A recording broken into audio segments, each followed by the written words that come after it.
Hey folks, Mark with Tankside here. Check this out. This is going to be a feeding video, but if you can give me the first 20-30 seconds. Check. I finally got the opportunity today and I started to pull everything out. So first, the new desk with the temporary legs is there. We are going to try another set of legs next week, see what we like, but the desktop will be relatively the same.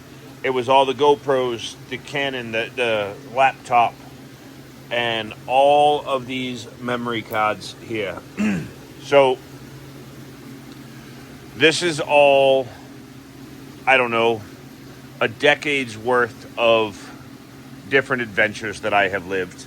And I am finally to the point where I'm going to start downloading it and making videos about each and every one of the trips. So as we walk across the tank here, I mean, I have been to California numerous times. I've been to Florida. I've been to Texas, Louisiana, Virginia, North Carolina, maybe even Jamaica and Mexico are all in these. And I mean, we're talking some adventures from 110-pound yellowfin to 157-pound swordfish. You know, I mean, giant catfish, the bluefin tuna out of California, giant mahi in Virginia, and it's actually more than a decade's worth of pictures and videos. And I did a really good job, I think, of videotaping everything, and I did a really bad job of sharing it. So I just want to say that if you go ahead and find the YouTube channel, which is Tankside at YouTube, and you join, I will eventually, in the next few weeks, I will start to break down these videos, and I will start to share some of those adventures and talk about them. And I mean, look, I've had some epic trips all across this country, from north to south and east to west. I've been everywhere in between, with the exception of 2 states. And I've fished every coastline for every type of fish numerous times, and I've documented a lot of it. There's been a lot of aggravating stuff, but there's been a lot of great successes and a lot of cool adventures along the way. So that is what I will start broadcasting on the YouTube channel, with clips going everywhere else.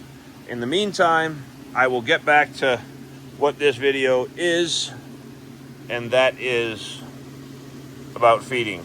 So we will get to the pellets and such in a few minutes. I'm going to put that plate over there. So I don't know if you can see the flies in the video, but eventually they will be gone here. I want to get the tank, right?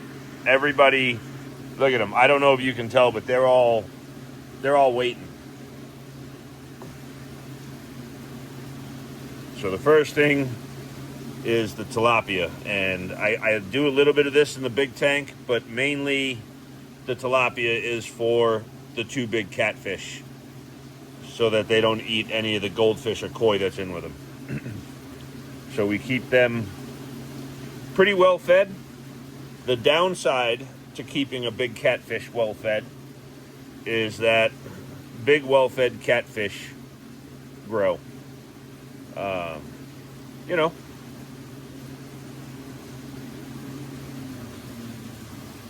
But back to the camera situation.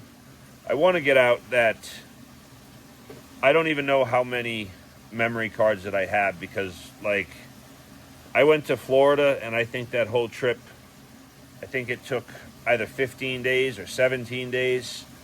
And I mean, I drove from here to there, towing my little 16-foot boat with the, you know, when it still had the drenched foam in there, and it was slow. I met my cousin Todd down there, and, you know, fishing was tough. It wasn't the greatest. I was kind of bullheaded about, you know, I didn't really want a freshwater fish. I wanted to try for saltwater, and it was just, I didn't do as much fishing or as much boating because the weather was bad. And because I had other people to consider, I didn't travel as much and go as hard as I wanted. It was a different experience for me, and not terrible. I learned a lot from that particular fishing trip about what I needed to do, and I literally traveling traveling the country. I mean, I think that Key West is what, like 2,250 miles or something from where I live in Arvada. I could be wrong on the exact mileage, but I towed a boat all the way there and all the way back, and I just my whole point in doing that was, to like rough it, and and it's the way I do a lot of my trips. I drive straight there, I rough it for a couple of days, or in California I get on the multi-day trips, and I have a lot of fun with these silly adventures that I've done. I've met people in Venice, Louisiana, and fished both from shore and from boat. Venice has been, I don't know, 7 trips, 8 trips or something like that to Venice right now, maybe more than that. I got my cats in Venice, Louisiana. Texas has been, a number of trips back and forth. I was actually a charter captain in Texas all this past summer. I've got, pictures and videos from all of that. Stuff that's really worth staying tuned for, I think, and subscribing here. But yeah, it was a pretty cool summer down there, and I've had so many adventures like that. That one of the things is that owning my own business has benefited me tremendously with my ability to schedule things or not. And I did focus on traveling the country to collect logs for a good portion here, and as a result I would collect logs from the coastline where I could fish. So I was able to justify the expense of traveling to California, because I would get logs when I was, the whole trip would be about logs, and the fishing would just be an accessory thing when I was done, right? And I did that everywhere I went. I used the wood business to kind of travel the country and have a purpose and a reason for being there, to make money and be profitable, and not just. But I used it as a means to fish the whole country, the coastline everywhere, and decide, where it was I liked best. That was a lot of the things that the last 10 years of living in Colorado, since you have to travel to fish in the ocean, you might as well check all of the oceans, and that's kind of what I came up with. And that was a plan that, believe it or not, might sound stupid, might sound foolish or far-fetched, but it was genuinely one of the things I thought about when I opened my own business. Was what can I do in Colorado that allows me to travel with a whole lot of freedom and make money and have a reason to be on the coastline. And there's other things that I thought of. I'm certain that there's other things other people could think of, but for me, it ended up being logs. And as a result, I had a wood business and sold slabs, and I build furniture. I still do. I just don't own the sawmill directly anymore, but the guy I sold the sawmill to is a really great guy, and I can see us working very well together in the next few years. And I don't want to, I want to put my own charter boat somewhere in the next few years, is my main goal. And with all that being said, I enjoy taking care of the big tank, and I like to share it. It's really neat, and I think we can share the big tank and go over some really cool stories. And if you're still here after just barely watching me cut up this shrimp, I appreciate it. But I just decided, I've been asked enough on TikTok and all that to do a big feeding video, and so this is going to be from start to finish. The only thing I did that I didn't do on video here is I had already peeled the shrimp, so the shrimp were not peeled. So that is the only thing that I did that the camera does not get to see. And honestly, it's because I had to defrost them, and I peeled them in the kitchen because it's just that trash get emptied more frequently than the one out here, so I don't put fish bits in the trash in the shop. And as you can see, just the flies, they are not in here all the time, but I have had this plate of food in here for about 40 minutes or so, and they came out. But again, the benefit of living in Colorado is that another week, 10 days, they'll all be dead. There won't be a single fly alive here. So that is that's a good thing. All right. So, we'll put that down, grab this.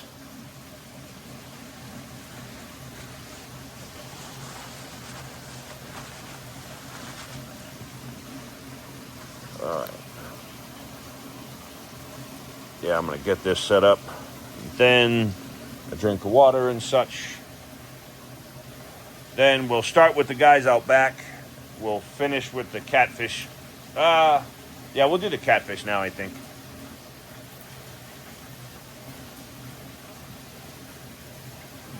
Give me just 1 second over here.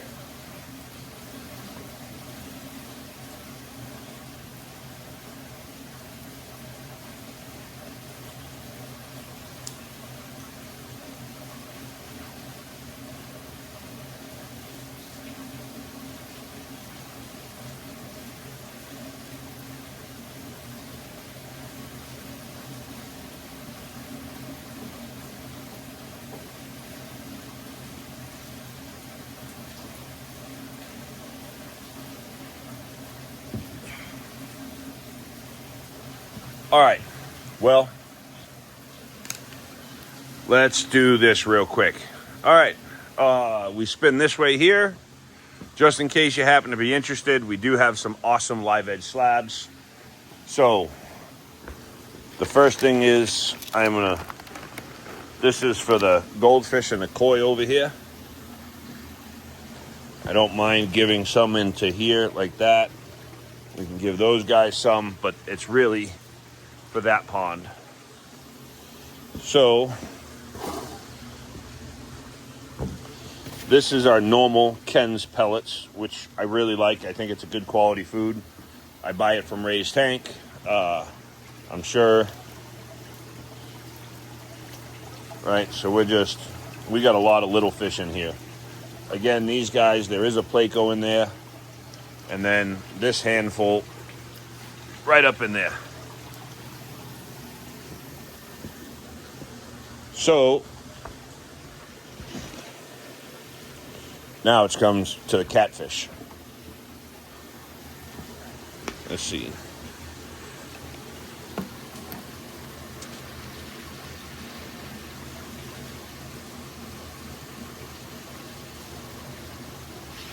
So the catfish is getting most of the tilapia.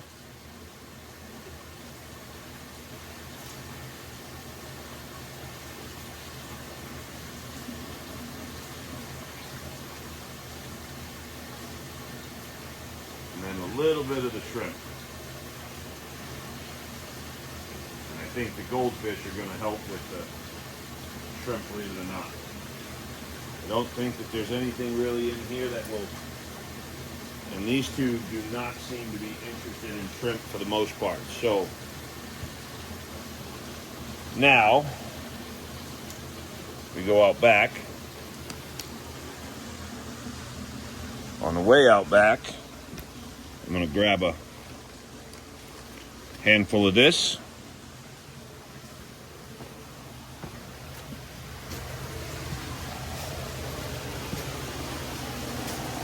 We have this guy in here. There's actually a guy and a girl in there. That is a blue Nile tilapia. And then over here we have Mr. T and the parrotfish. And then we're going to go ahead and do that because this tilapia is a real pig. In the fact that he does not let much get to the bottom. So I kind of have to Oh, I don't know why he's acting shy all of a sudden, but you know, you see his girlfriend over there. I feed kind of heavy in this tank, just hoping that she gets enough, because he is a true pig. So they're good over there. And I actually think that I have to. I do. I gotta set up my step ladder, I'm sorry.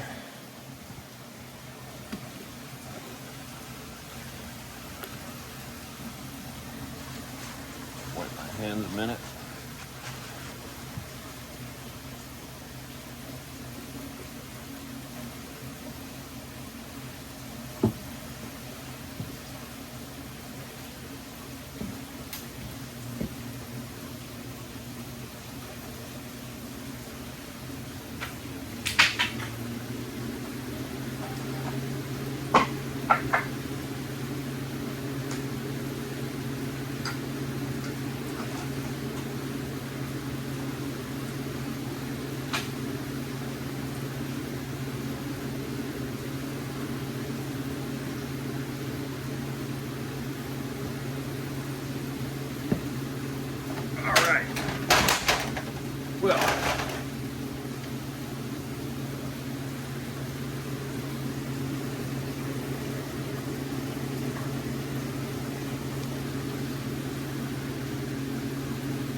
So after that, I think you guys, some of you are still here.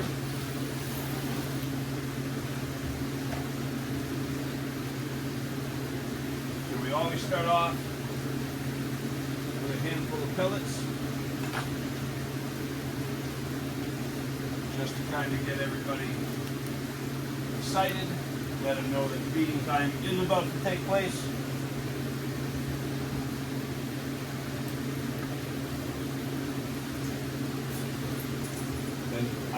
I do this mainly for the Arapaima, because it takes him a minute to wake up for food. And it's really, really hot up here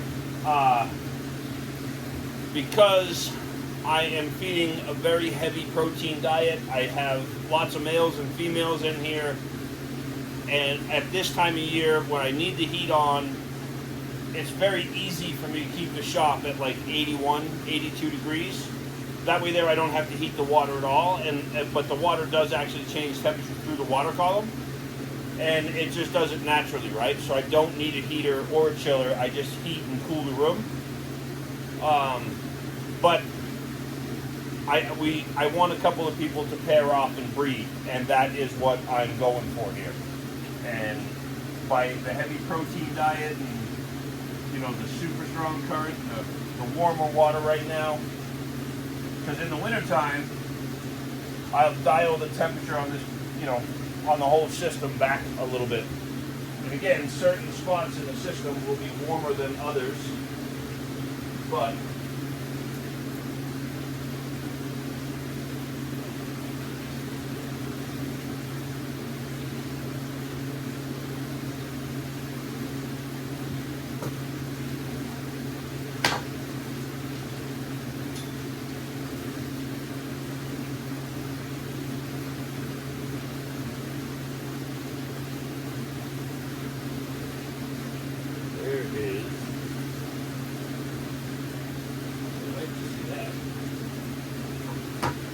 other Arapaima.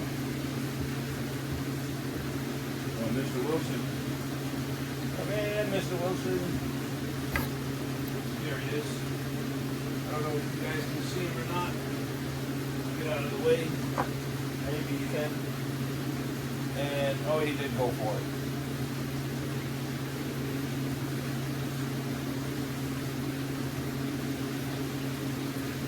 Yeah, there you go, buddy. Get it. There you go.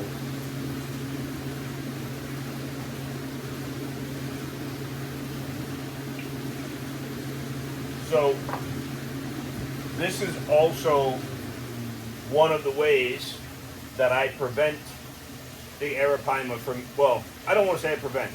This is one of the reasons why the Arapaima doesn't put the energy into hunting other fish in the tank. Because I spend a significant amount of time dropping food right in his face at every feeding to make sure that he gets enough. And only am I done after and you can see how much he misses. So just when I'm feeding him, whatever he misses, you know, makes it to the bottom and everybody else gets it. So, all right, I'm coming in here. I'll kind of show you guys up close. This is Mr. Wilson. Karen named him.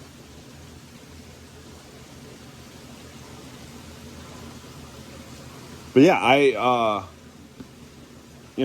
do put some general like food base, whatever, just dropping in the tank. But for the most part, I'm dropping heavily right in his face to make sure that he gets his fill and he has no desire.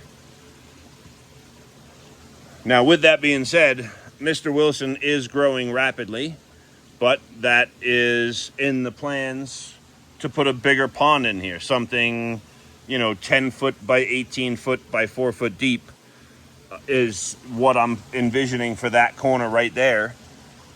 And I think that, Mr. Wilson and his counterpart and the carp will end up in there probably before January, February, if I was trying to put a realistic timeline on it. And I would like to think I could get it done sooner than that, but I mean, everything from finances to time, that's not going to be possible. So here's Mr. Wilson again on the backside.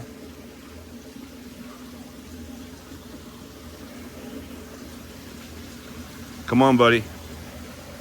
There he is. Oh, yeah, he went and got it.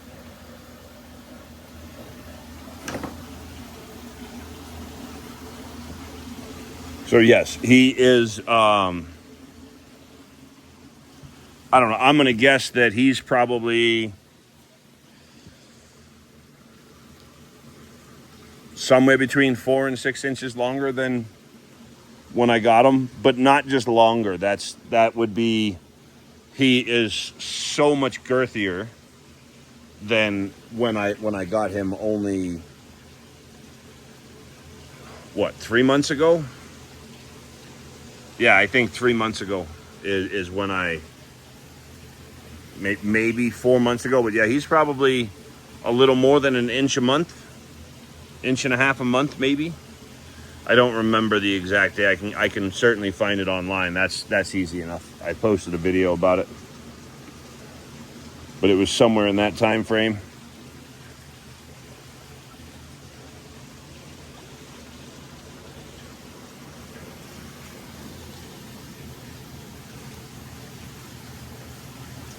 How awesome is he, huh? All right, now I'm dropping more food in up here to try to... Oh, and he turned around.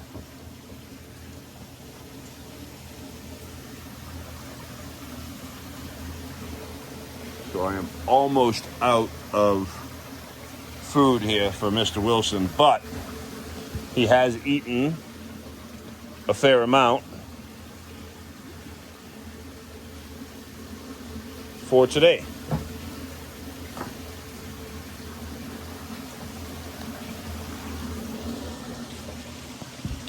So now I'll take the plate. I will just rinse that off. And then one more time over here.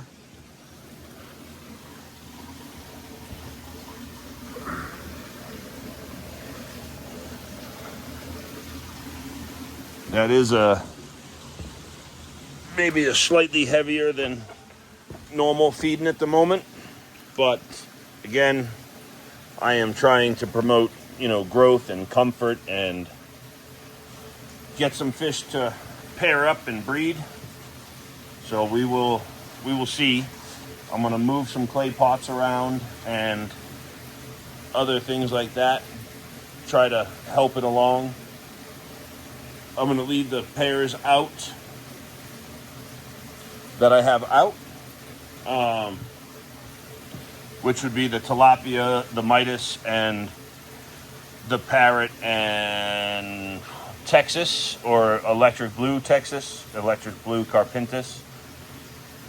I'm going to leave them out for now. Give everybody another, I don't know, week. So I'm going to do 2 more water changes over the next week. And in both of those, I am going to do heavy doses of salt and a treatment of Melafix and Pimafix. I am doing that because one of my Oscar's fins are messed up, almost like he's been fighting or getting pecked at. And he is a smaller Oscar, and it's actually the one right there, directly in front, next to the leaf fish. It's that guy who's going over to the left in front there. His fins are a little tore up, and I honestly think it's from that leaf fish, is what I think. But we took this Oscar in about a week ago, and he has adjusted pretty well, but he does seem a little stressed out, and he's on the verge of becoming icky. So I have done more water changes than normal. I have treated a couple of times. I've increased the salt load significantly. Not significantly according to like some of the recommendations, but from where I typically run my water, I have increased my salt load tremendously. I've treated it with Stress Coat, Pimafix, and Melafix. And again, probably tomorrow will be another water change and another treatment, which is why I don't mind feeding so heavy today. Oh, and look at this stud, because I don't get enough of him. Look at that catfish in the back there. Oh, he's awesome.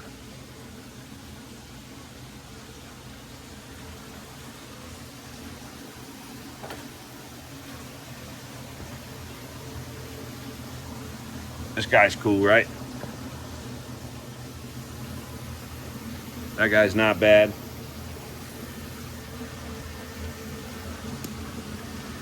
That's a wild-caught Texas. In-house bred Midas. Another Midas. One of our awesome parrotfish. Upside-down catfish. That's a species of tilapia, I'm not sure. True parrot over here. Midas. Electric yellows. Green Severum.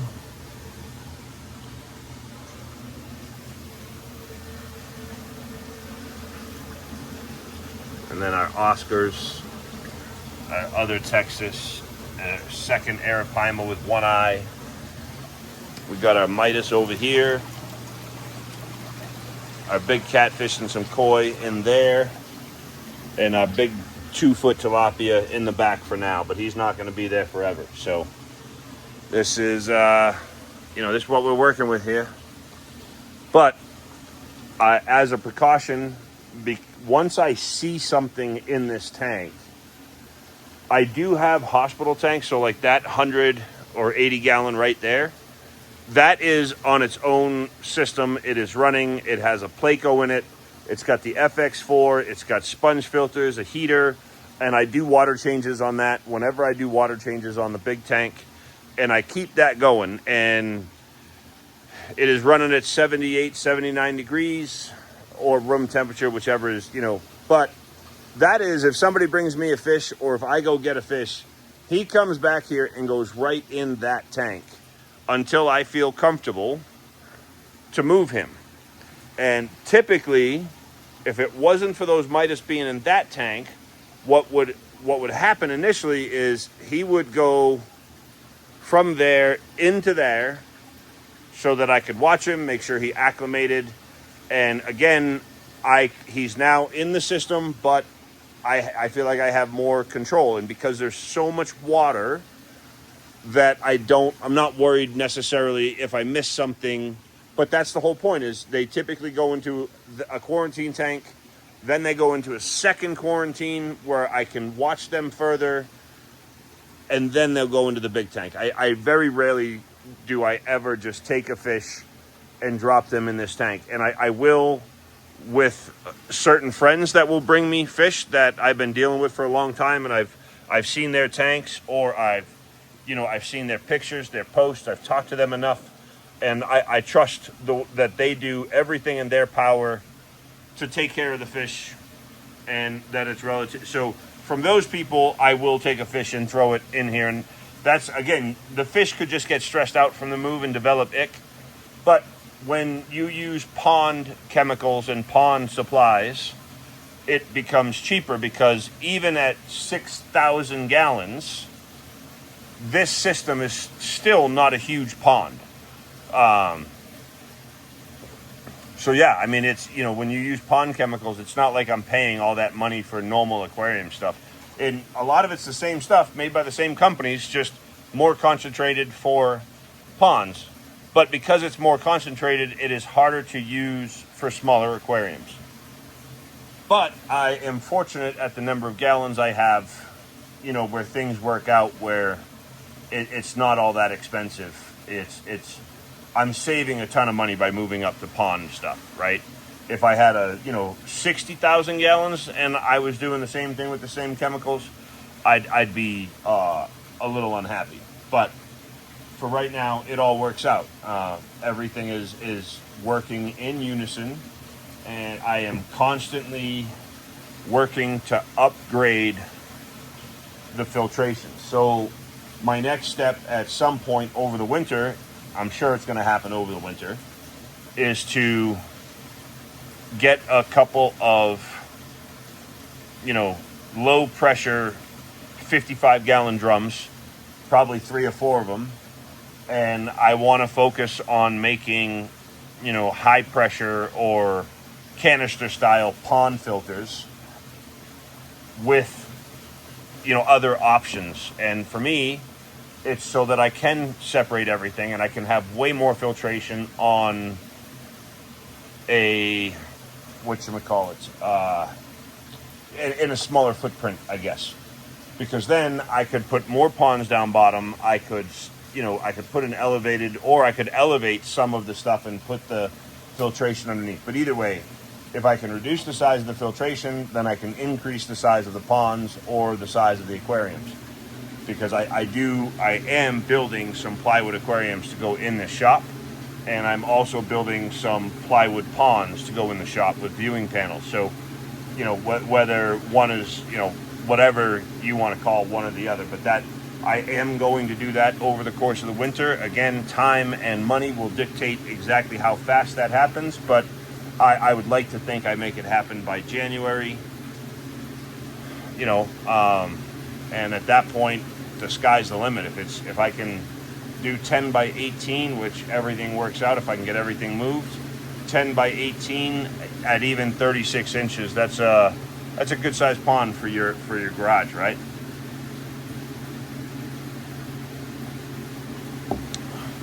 So the feeding frenzy is just about over, and look at all those guys in that corner, man. Oscars are pretty dope. Still got that guy up there, that one there, these two here. We do have there's another one down the bottom. And that's not even all of them. There's still more Oscars in this tank. We'll zoom out a little here. But yeah, there's still more Oscars than that in here. I gotta go around the backside.